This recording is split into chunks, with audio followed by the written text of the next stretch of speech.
Right, I'm just going to start off with a quick recap to get everyone to the same point.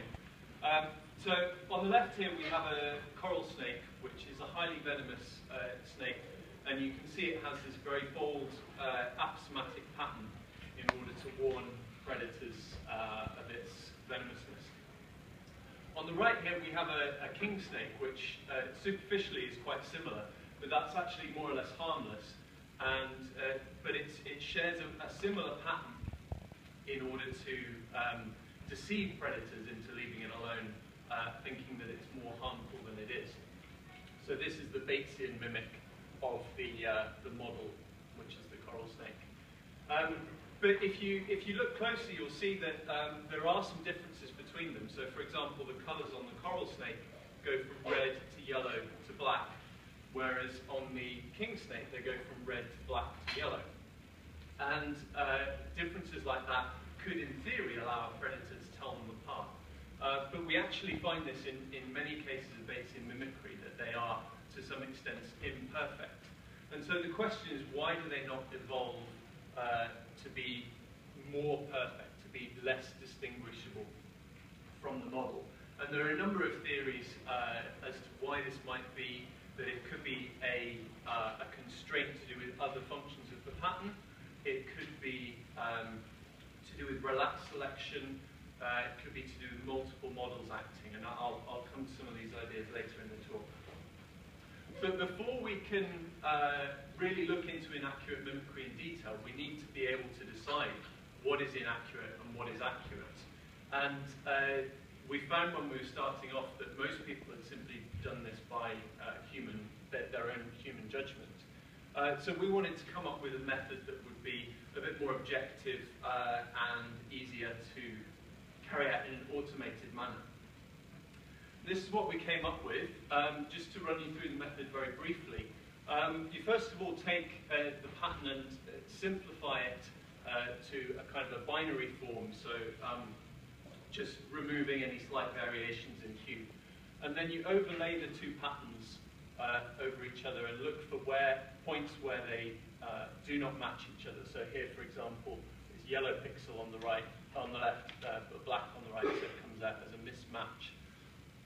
And then the key step, which we then carry out, is to weight each of these mismatches by the distance to the nearest matching pixel. So what that means is here, it may be a mismatch, but you don't have to go far to find a yellow pixel. Whereas for this area down the bottom, it's a mismatch and it's very far away from anything equivalent in the other pattern. So that's why this band at the bottom is much darker. It's a much stronger mismatch. And then we simply add up all of the pixel values in this image here to get a value for the level of dissimilarity between these two patterns. We find this method really useful, so this is just a very quick example with some butterflies. This is actually a case of Mullerian mimicry, so both groups here are toxic to predators. And we've got Melanea, two genera, Melanea and Heliconius. And you can see that using our method, the equivalent morphs group very nicely with each other, showing the existence of the mimicry. But the main example which I want to talk about is in hoverflies, which a large number of species of which mimic bees and wasps from stinging Hymenoptera. So we collected a large number of individuals of hoverflies and wasps, which have, and the hoverflies have quite a range of levels of mimetic accuracy. So we collected both the models and the mimics from around the Midlands in the UK. We photographed the abdominal patterns and used the distance transform method in order to calculate the similarities among them. So what you get if you plot them in phenotypic space is you can see where the models lie in space here. So we have a cluster here of wasp-like patterns, and then the honeybee is a bit more spread out, a bit more variable. And then we can add the mimics on top of that to show what are the patterns of mimicry. And I've just highlighted a few individual species here to help show what's going on. The details of the graph are not too important, but I just wanted to demonstrate that we can see for example, which are the close mimics to the wasps, which are less good mimics, which mimics have a large amount of variation within them, which ones mimic the honeybees, and so on. So we can now characterize the community very effectively in terms of accuracy. And once we've done that, we can start to look at some of these theories as to why the inaccurate mimicry occurs. So one of them is the idea of relaxed selection, which is the idea that after a certain point, a mimic is good enough and it doesn't need to improve its level of mimicry anymore. And if that's going to explain both inaccurate and accurate mimics, then we would expect to see the greatest phenotypic variation in the inaccurate mimics, because they're under the most relaxed selection. And we don't find that. If we plot the mimetic accuracy against pattern variability, we basically see no trend. So there doesn't seem to be any relationship between the variability and the accuracy, suggesting that relaxed selection cannot explain the inaccurate mimics. The next hypothesis which we addressed was called the jack of all trades, or multiple models. And this is the idea that a mimic which is intermediate between several models might gain from its mimicry of each of the models, and therefore as a compromise it actually does better than being a highly accurate mimic of one model in particular. And we do find intermediates in between some of the models. So this is a plot showing intermediates between the honeybee and the common wasp. And a decent proportion of our community were found roughly in that phenotypic area. But this isn't quite enough to show that multiple models is going on.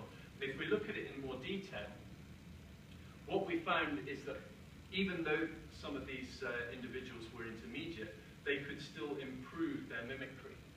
So for example, one species, Myophripifloria, we had a look at the variation within the species, and we found that even though they were all intermediates, there was still a positive correlation between the level of accuracy to the wasp and to the honeybee, which means that it could improve on its accuracy to both.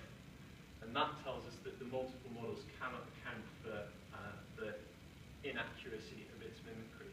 And a similar pattern, either a positive correlation or no correlation, was found in all of the species that we looked at.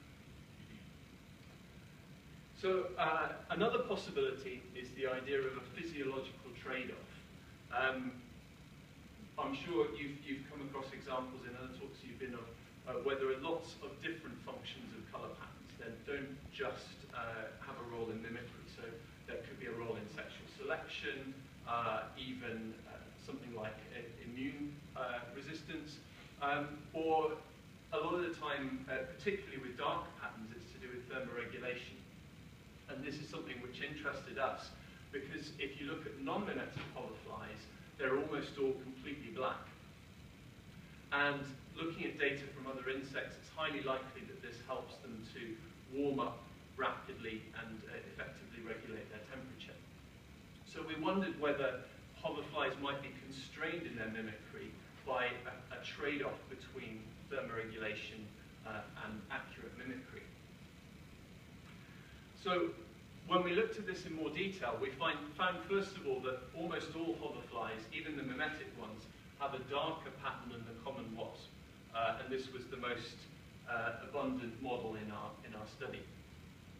But more than that, we found that there was a negative correlation between the level of black in the pattern, the extent of the menelism, and the mimetic accuracy. So the most accurate mimics are the ones with a lower amount of black in the pattern.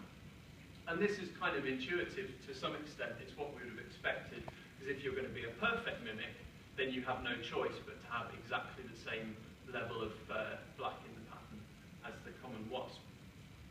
But we confirmed this with a test using phylogenetic correction, that there is indeed a strong correlation between being a good mimic and having less black in the pattern. So it seems like there's a trade-off between being an accurate mimic and being able to regulate your temperature effectively.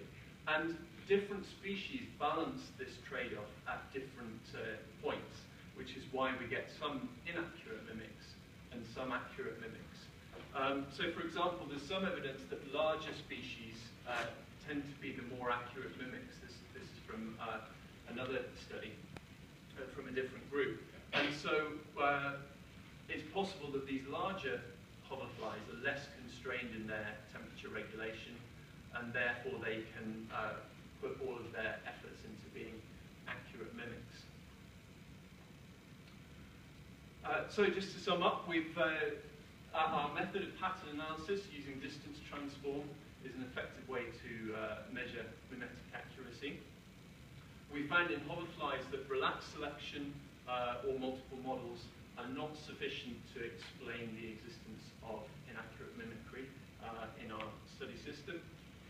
But we did find evidence for the existence of a trade-off between mimetic accuracy and thermoregulation. Thank you very much.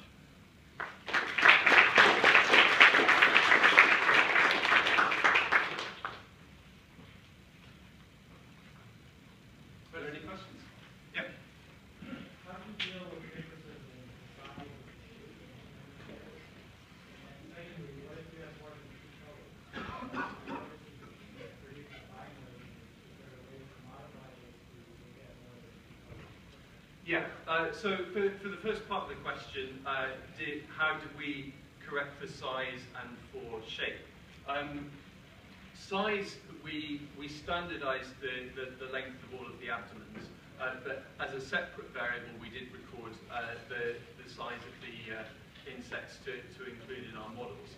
In terms of shape, it is actually included to some extent in the analysis, because if you have the outline of one not matching the other, that actually counts as a mismatch. So our dissimilarity values are kind of a combination of the pattern and the shape. In terms of colour patterns with more than two colours, so this wasn't a big issue in the hoverflies because they were all pretty much binary, but you can certainly extend the method splitting, as long as you split into discrete colour categories, then you can extend to a larger number. So in fact, the example with the heliconius, which I showed briefly, that did include splitting into 3 different colour categories to suit those particular patterns. Yeah. I'm actually curious about, have you guys ever considered that UV reflection from predators are actually different from the eyes?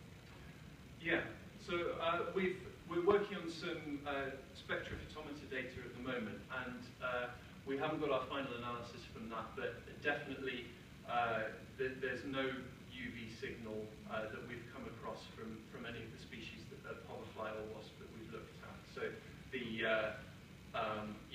yellow colours, there's no reflectance in the UV area, and the black is just a flat line you've been extending into the UV. But yeah, it's obviously important to consider the pattern from the point of view of the signal